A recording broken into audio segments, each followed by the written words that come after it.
Olá pessoal do nono ano, tudo bem com vocês? Vamos aí dar continuidade, né, ao capítulo 23, Brasil e a Nova Ordem Mundial, e falar agora dos futuros aí presidentes, né? No caso aí, já falamos, paramos no Itamar, né? Vamos agora falar de Fernando Henrique, depois Lula, Dilma e Bolsonaro. Bom, gente, Fernando Henrique Cardoso, né? Ele se elegeu aí em 94, nas eleições de 94, chegou ao poder, né? Concorrendo aí com Luiz Inácio Lula da Silva. E aí cumpriu um mandato, né, até 98, e depois teve uma reeleição, ele conseguiu, né, teve nova eleição, depois ele conseguiu se reeleger e ficou até 2022, né? Então, portanto, ficou aí 2 mandatos, né? Teve um apoio aí muito grande do empresariado, né, do setor da classe média alta, né? E o seu concorrente, que foi Luiz Inácio Lula da Silva, conseguiu aí o apoio das camadas mais populares, né? Mas enfim, ele conseguiu, né, por 2 vezes derrotar o Lula, né? E aí então iniciou um governo, né, muito próximo da política neoliberal. Política neoliberal, como já vimos, né, em outros conteúdos, já estava rondando, né? Iniciou, claro, nos Estados Unidos, na Europa, na Inglaterra, e depois esse modelo econômico foi transportado para outros países, né? No caso, chegou até o Brasil. Então essa política, né, do Fernando Henrique, né, ela se baseou nisso, né? Principalmente no seu segundo mandato, né? E esse segundo mandato foi muito controverso, né, gente? Porque ele meio que dizem, né, os boatos aí, que foi votos aí comprados no Congresso para poder ele se reeleger, né, ou melhor, para poder ele poder se conseguir, né, fazer uma reeleição, né, digamos assim, porque antes não existia reeleição, né, um presidente que foi presidente uma vez não poderia ser novamente, nem se candidatar, quer dizer, não podia, né? Então, no caso aí, ele fez uma mudança na Constituição com o apoio do Congresso para ele poder se candidatar, né? E assim concorrer ao segundo mandato. E foi isso que fez. Bom, Fernando Henrique, então, no seu governo, falar aqui, né, dentro de um contexto de primeiro e segundo mandato, como eu falei para vocês, ficou alinhado à política neoliberal, uma política que se voltou para atender o mercado internacional, né, o mercado não nacional e sim internacional, de investimentos estrangeiros, né, de incentivo a produtos industrializados, né, produtos importados, né, diminuiu o papel do Estado na economia, incentivou privatizações, né? Uma das mais marcantes foi a privatização da Telebrás, que foi onde inúmeras empresas estrangeiras começaram a dominar o sistema de telecomunicação no Brasil, de telecomunicação, né? Ou seja, o sistema de telefonia. Então a Telebrás foi vendida, no São Paulo tinha a Telesp, né? Passou agora a ser Vivo, depois, ou melhor, passou a ser a Telefônica, a antiga Telefônica, depois foi Vivo, agora é Vivo, né? E aí depois veio a TIM, né, a Oi, enfim, empresas estrangeiras começaram a fazer esse serviço e não estava mais em poder do Estado. Outro setor também que foi privatizado foi o setor de mineração. No caso aí, temos a Vale do Rio Doce. A Vale do Rio Doce, uma das empresas de maior extração de mineral, né, do mundo, e exportava, né, e muito minério de ferro. Na época foi um barulho tremendo, né, em torno dessa privatização, porque como é que pode, né, privatizar uma empresa que gera muita riqueza, né, gera muita receita, né, como pode vender, né? Mas muitos falam não, que ela dava prejuízo, né, que tudo mais, mas na verdade, né, teve um mau gerenciamento aí, por isso que começou a dar prejuízo e assim foi vendida, né? Vendida, muitos, né, também concordam que foi a preços de banana, né? Bom, gente, então as causas dessa política, né, de incentivo a privatizações, incentivo a produtos importados no país, abertura da economia nacional, né, para o mercado internacional. Então isso começou a trazer resultados negativos para a economia, né, ou seja, a arrecadação de impostos ela deu uma encolhida, digamos assim, né? E isso acontecendo, as privatizações acontecendo e o incentivo de produtos importados, né, entrar cada vez mais no Brasil, desestimulou a indústria nacional a produzir. E isso levou ao emprego. Né? A indústria não produz, logo surgem as demissões. Bom, diante desse cenário, a população reage, né, se manifesta, protesta, né, um monte de cidades aí, os muros eram pichados, né, principalmente aqui em São Paulo, o que mais se via era fora FHC, né, Fernando Henrique. Os movimentos sociais também se manifestaram, principalmente o MST, Movimento Sem Terra, que reivindicava há muito tempo, né, acesso à terra, né, as terras improdutivas que o Brasil possui, né, e são muitas. Então exigiu uma reforma agrária. Fernando Henrique nunca deu atenção muito a esse setor, né? A essa organização aí social. E em resposta, né, o Movimento Sem Terra invadiu até as terras de Fernando Henrique para ver se chama atenção, né? Mas enfim, nada foi feito, né? E o problema do acesso à terra, né, ao trabalhador sempre foi, né, dificultado, digamos assim. Os poderes nunca meio que deram atenção para essa causa. E quando deram, não satisfez a grande parte da população do Movimento Sem Terra. Né? Não é à toa que ele existe ainda. Bom, gente, então, Fernando Henrique, então, diante disso, começa a cair em descrédito, né? A popularidade dele abaixa. Vai abaixar mais ainda quando surge boatos de corrupção no seu governo. Esses boatos, né, esses indícios nunca foram apurados, né, pela promotoria, né, pelo, né, no caso aí a promotoria federal, né, ou seja, a promotoria da União. No caso aí tinha, né, até um promotor geral da União, né, que era chamado de engavetador geral da República, ou seja, toda denúncia que chegava lá ele engavetava, né, nunca apreciava, nunca colocava, né, as investigações para ocorrer. Então, né, ficou aí escondido, né, digamos assim, e nunca foi investigado. Com o apoio também muito da imprensa, que não dava tanta ênfase assim a esses casos, né? Bom, gente, diante desses acontecimentos voltados à política, economia, corrupção, né? Fernando Henrique vai perdendo descrédito, né? E aí então ele vai no ano de 2021, novas eleições, e aí ele vai perder as eleições porque a popularidade dele estava muito em baixa, principalmente do setor empresarial, que confiou muito nele, né? E que acabou então prejudicando, né, devido aí às grandes a falta de investimento da indústria nacional, né? Bom, então nesse cenário aí vai surgir um outro presidente, né, que vai ser Luiz Inácio Lula da Silva.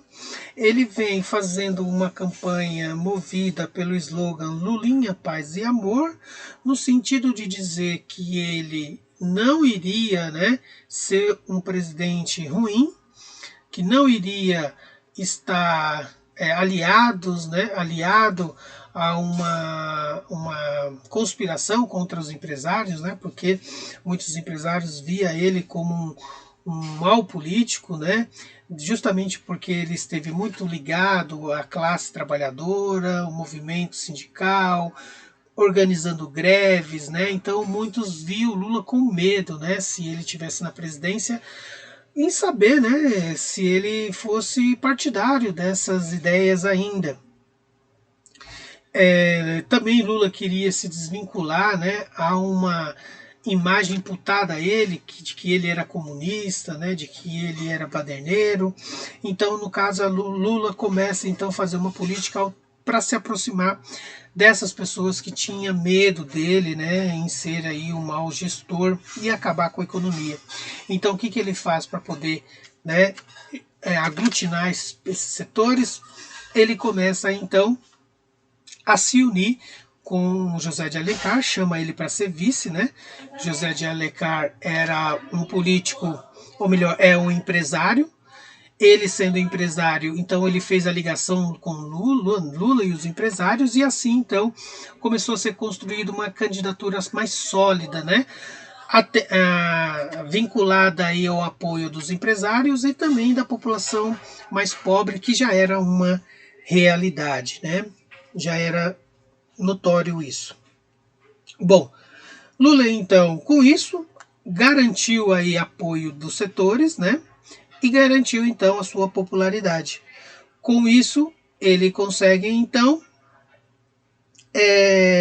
ser eleito, né? Então vai assumir no ano aí de 2003 e vai ficar até 2010. Também ele vai conseguir, né, 2 mandatos, né? Primeiro e depois o segundo, né, que ele vai ficar até a 2010. Bom, gente, Lula no governo, então, ele vai, quer dizer, antes, né, ele já estava prometendo que era criar 10 milhões de emprego, diminuir a desigualdade social, acabar com a fome no Brasil, incluir o jovem na faculdade, enfim, melhorar a educação, enfim, ele conseguiu fazer isso, né, logo após seu segundo ano, digamos assim, de mandato, os resultados começaram a aparecer. Mas, né, o que fez Lula conseguir isso, né, foi os programas sociais que ele desenvolveu. No caso aí, né, ele começa então a desenvolver programas como Bolsa Família, que era uma ajuda financeira às populações miseráveis, né, de extrema pobreza, que então fazia com que as pessoas pudessem se alimentar pelo menos 2 vezes ao dia, né? E junto com isso, claro, tinha que estar esse programa associado à matrícula do aluno, do filho e a presença dele na escola, né? Sem isso, o programa, né, para determinada família não iria valer. Então, de acordo com a presença, com as matrículas em dias, a família recebia essa quantia. Outra coisa também que ele fez foi o Plano de Desenvolvimento da Educação, que é o PDE, que foi verbas destinadas à valorização do professor, pagamento de salários, enfim, investimento na área da educação, né? Em diversos níveis da educação. Criou também o ProUni, que é o Programa Universidade para Todos, fazendo com que a população, né, principalmente a população mais pobre, pudesse ter acesso à universidade. Então esse programa ajudou, dependendo da pontuação, né, do aluno, ele fazia uma prova, que existe até hoje, que é o Enem, e por meio dessa prova a pontuação dele saía, e aí ele conseguia uma bolsa 100% ou parcial, 50%, 70%, dependendo da sua pontuação. Junto com isso também fez o Luz para Todos, né? Programa que levou energia elétrica para lugares que não tinham, né? E a Dilma também, né, deu continuidade a isso, enfim. Outro detalhe também que foi feito foi o PAC, né, outro programa aí conhecido como Programa de Aceleração do Crescimento, justamente que foi voltado para atender as obras, né, de infraestrutura das cidades, né, no caso aí a transposição das águas do Rio São Francisco para regiões secas do Nordeste foi um programa aí, né, que envolvia o PAC, né, então isso foi muito bom. Enfim, foi vários programas que ajudou a melhorar um pouco aí a condição de vida da população, certo? Bom, gente, Lula então com muito prestígio, né, muita popularidade,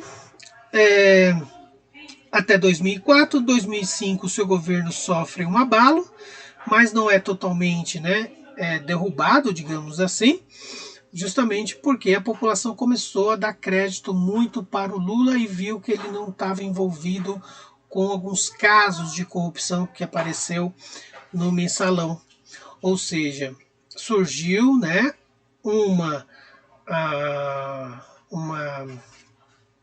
alguns casos de corrupção no governo, né, que era feito por meio de pagamentos aos congressistas para aprovar projetos, né, no Congresso, né, em favor do governo, mas desses casos nenhum foi ligado ao Lula, né, e sim ao alto escalão do seu governo. Então muitos membros, né, do governo foram afastados, outros foram investigados, condenados, né, presos, enfim. E tanto é que não, né, acabou com o governo que Lula então ele conseguiu, né, se reeleger, conseguiu também depois colocar uma sucessora depois do seu segundo mandato, né? Então, quando teve eleições no ano 2010, ele conseguiu fazer uma sucessora que foi Dilma Vana Rousseff, ou seja, a Dilma. No caso aí, Dilma eleita também com muita popularidade que Lula deixou, ela vai dar continuidade aos programas sociais que Lula desenvolveu, né, no governo dele. E aí, então, vai ter um problema, né, que no ano de 2008, né, ou melhor, 2008, né, vai surgir uma crise econômica. A crise econômica é essa que vai surgir nos Estados Unidos, justamente, né, por causa de um boom imobiliário que teve nos Estados Unidos, né? As pessoas se endividaram, afetou os bancos, as empresas, e isso acabou refletindo no Brasil, né? Então começou a ocorrer muita inflação, né? A inflação começou a aumentar, o dólar também disparou, né? Começou também a cair, né, as taxas, ou melhor, subir as taxas de desemprego, né? Enfim, começou então o governo começar, digamos assim, a sofrer, principalmente com a crise, né, gente? E então, para poder tentar resolver esses problemas, Dilma então começou a mexer nos programas sociais, reduzir, né, investimentos nesses setores que envolvia os projetos sociais, né, como saúde, educação. Mas por outro lado, começou então a investir na Copa e também investir nas Olimpíadas, né? Em alguns países isso ocorreu, né, ou melhor, em alguns estados isso ocorreu, em outros não, mas enfim, a população já generalizava, né? Achando que muitos estádios foi obra do governo, mas na verdade, né, algumas obras o próprio Estado financiou, né? Mas enfim, isso começou a sofrer muitas críticas, principalmente na mídia, e então Dilma começou a sofrer, né, muita insatisfação da população, ainda mais quando em 2013 ocorreu, né, um evento, né, uma manifestação que tomou conta do país, né, em várias cidades, principalmente das grandes cidades, né, cidades do interior, tanto cidade de médio porte, pequeno porte, né, de insatisfação com o governo, devido também a alguns casos de corrupção, por causa da Copa, e também por causa do aumento da passagem de transporte de ônibus, e inflamou ainda mais, né? Então a população começou a não, né, estar mais apoiando a presidenta, né, o governo. E aí então essa crise, né, vai cada vez mais se agravando, e aí chega em 2014 a Operação Lava Jato. Essa operação começou a descobrir casos de corrupção na Petrobras, né? Muitos partidos, pode-se dizer, todos os partidos estavam envolvidos, né? Mas só que ficou o cargo maior em cima do PT, porque o PT era governo, né? E aí então chega, né, no ano de 2013, o governo bem fragilizado, né? Muitos acharam que em 2013, com as novas eleições, o PT ia sair do poder, mas pelo contrário, né? Dilma consegue se reeleger e aí assume em 2014. No caso aí, Dilma vai derrotar Aécio Neves, né, do PSDB. Ou seja, né,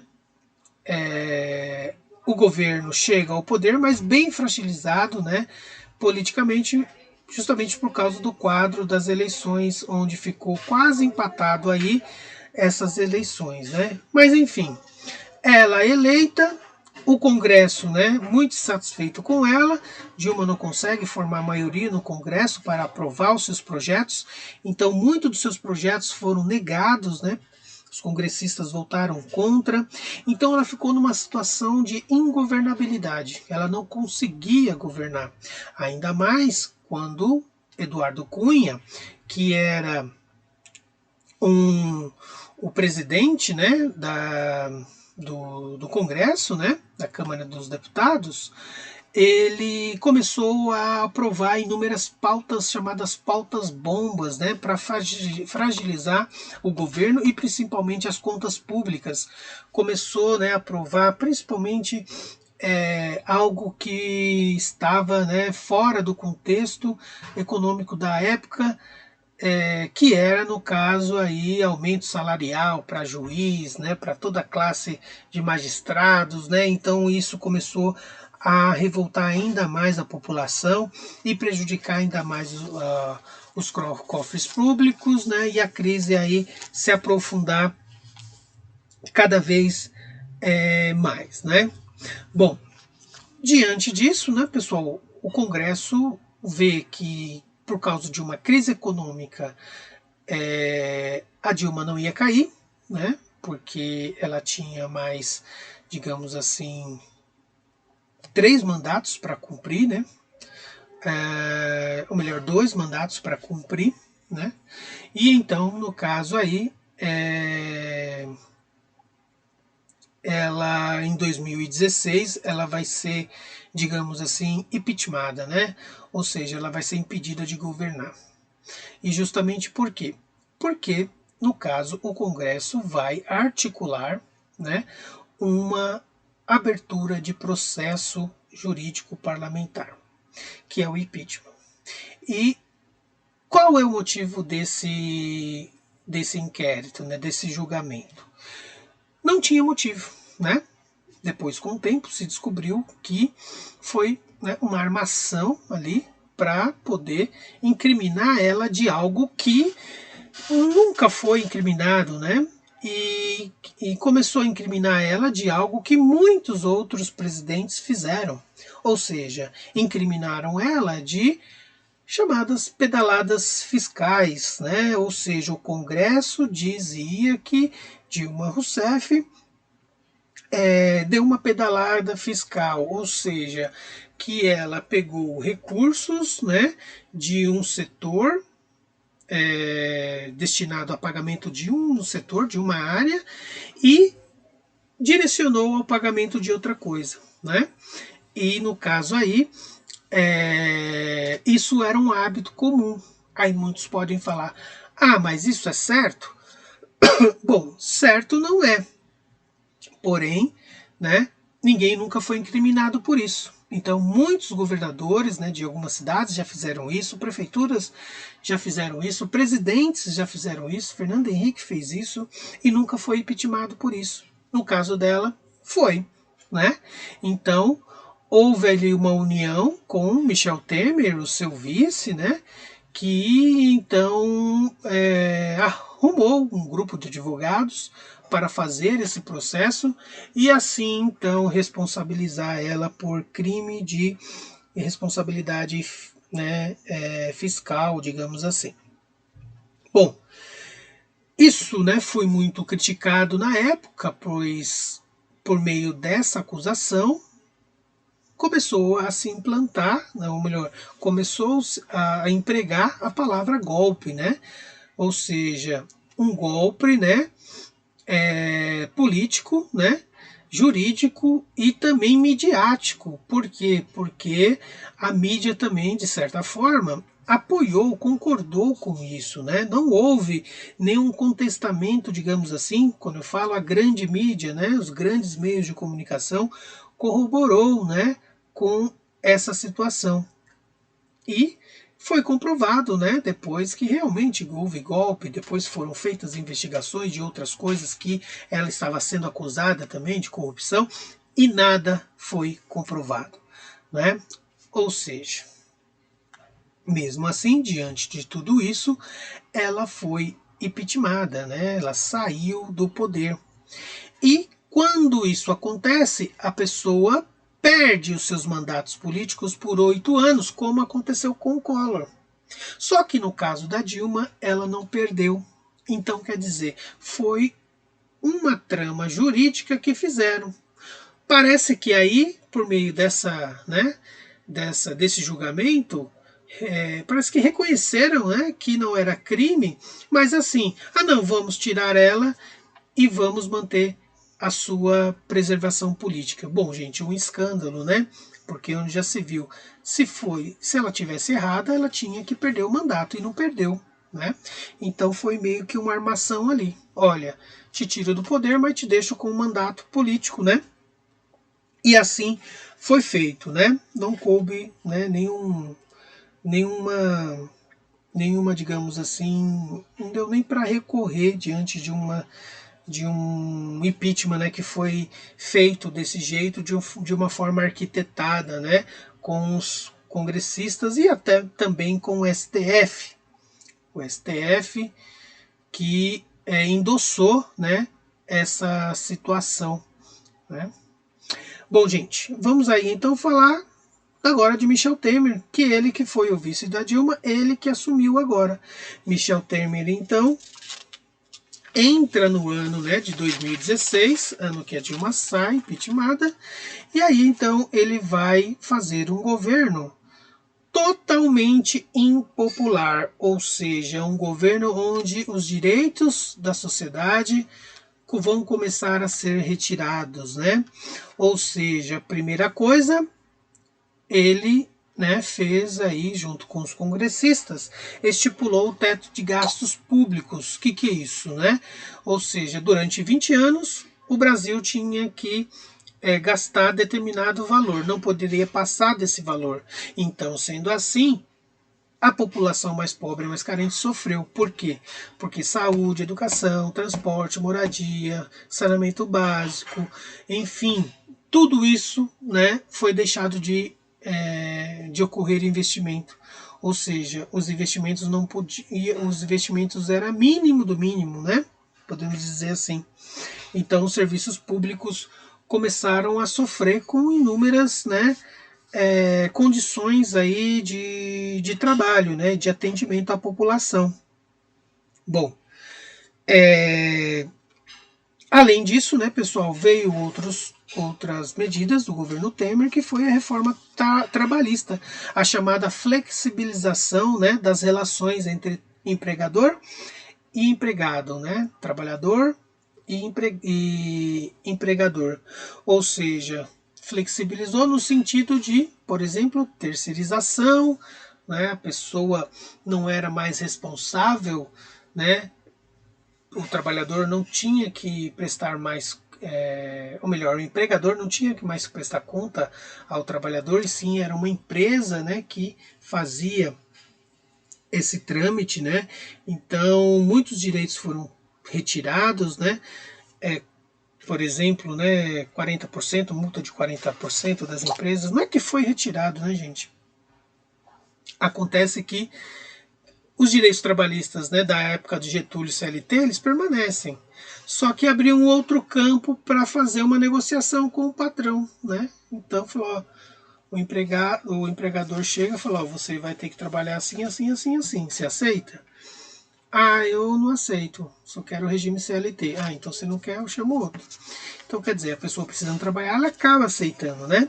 Então, trabalhos, né, em tempos reduzidos, com salários reduzidos, né? Então foi, enfim, várias várias medidas aí voltadas a acabar com os direitos dos trabalhadores, direito, né, principalmente de acesso, né, às garantias, né, pessoal, na lei, de acordo como prevê na CLT, isso muita coisa foi impedido, né, por meio dessa chamada reforma trabalhista. Bom, gente, isso, né, gerou muita confusão, né, muita insatisfação da população, né, porque precarizou o serviço, as pessoas hoje trabalham de acordo com o horário de serviço, né, muitas não têm direitos mais, e tudo isso foi colocado como que iria resolver o problema da crise no Brasil, a falta de emprego no Brasil, né, e né, começou com essa ideia em 2016, estamos em 2020 e o problema do desemprego, pelo contrário, né? Só está aumentando, a crise só está aumentando, né? Então há uma contradição aí nos dizeres das pessoas que apoiaram essas medidas de reforma trabalhista, né?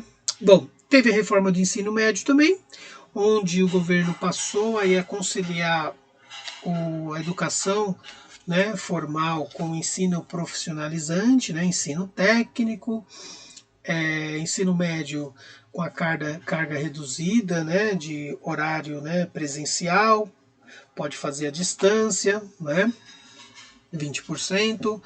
Foi feito também a ideia de escola de tempo integral, né, onde os alunos passam mais tempo dentro da escola. Bom, diante disso, né, pessoal, dessas medidas, muita insatisfação surgiu em torno disso, né? E aí então Temer foi considerado como um dos presidentes mais impopulares, né, que o Brasil já teve, né?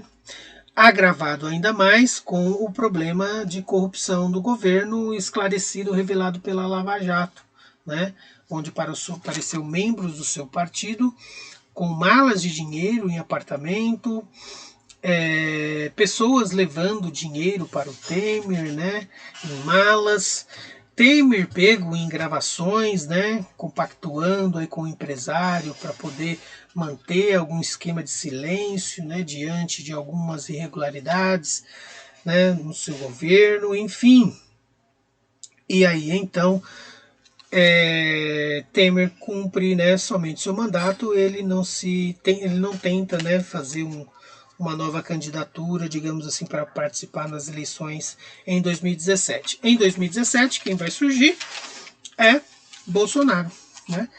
Jair Messias Bolsonaro vai fazer uma eleição acirrada, né, com o ex-prefeito de São Paulo, Fernando Haddad, e uma eleição, né, muito marcada com fake news, WhatsApp, disseminado pelo WhatsApp, Facebook, né, onde aí, né, os líderes bolsonaristas imputavam, né, algumas políticas ao Fernando Haddad, políticas essas caluniosas, né, mentirosas, e assim ele foi ganhando mais popularidade, notoriedade, e muitas pessoas acabaram acreditando nisso, né? E junto com isso teve, né, uma aproximação com grupos, segmentos religiosos, né, como da Universal, da Deus e Amor, enfim, várias comunidades religiosas aí, evangélicas, né? Justamente por causa, né, que ele fez uma aproximação por meio do seu lema, né, chamado Brasil acima de tudo, Deus acima de todos, fazendo uma campanha aí totalmente, né, moralista, né, voltada para a valorização da família, né, voltada para o fim da violência, né, a pregação de um governo justo, né, por meio da nova política, uma pregação de um governo contra os conchavos, né, entre parlamentares, né, contra o fim ou melhor, a favor do fim do toma lá da cá, né, a política de compadrio, né, enfim. Outra coisa também, né, que foi muito falada, né, na campanha de Bolsonaro, uma campanha voltada para o porte de arma, né, para combater a criminalidade, né, sempre aí voltada para a proteção individual das pessoas, né, onde as pessoas possam se defender. Bom, assuntos, né, polêmicos, né, gente, cabe aí uma discussão, e que ganhou, né, muita notoriedade da população, ganhou muitos adeptos, né, Bolsonaro com isso, e também, justamente também, por ele pregar o fim da corrupção, acabar, né, com, digamos assim, derrotar, né, nas urnas o PT, né, os 4 mandatos que o PT já teve, enfim, né, fazer uma política voltada, né, alinhada com a Lava Jato, com a caça aos corruptos, né, e assim ele se elegeu, né, e por meio desse discurso, né. E então, 2008 ele assume, ele ganha as eleições, né, e aí demonstra todo um alinhamento ali com a política neoliberal, com a política de Temer, né? Não houve nenhuma mudança, pelo contrário, as leis trabalhistas, né? A flexibilização das leis trabalhistas ela foi avançadas, né? E muitas outras estão acontecendo, né? Afinal, o governo Bolsonaro ainda está em continuidade, né?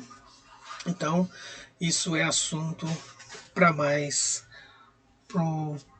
tempo, né? Precisa aí acabar para avaliar melhor e a gente estudar melhor esse governo que vai ser de Bolsonaro, né?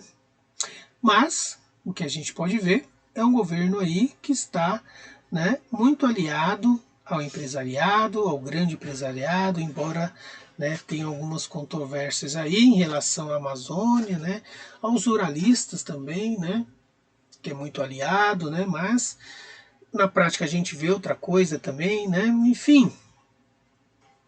Vamos aguardar para ver como vai ser esse desfecho, né. Então é isso, pessoal. Tudo de bom, paramos por aqui.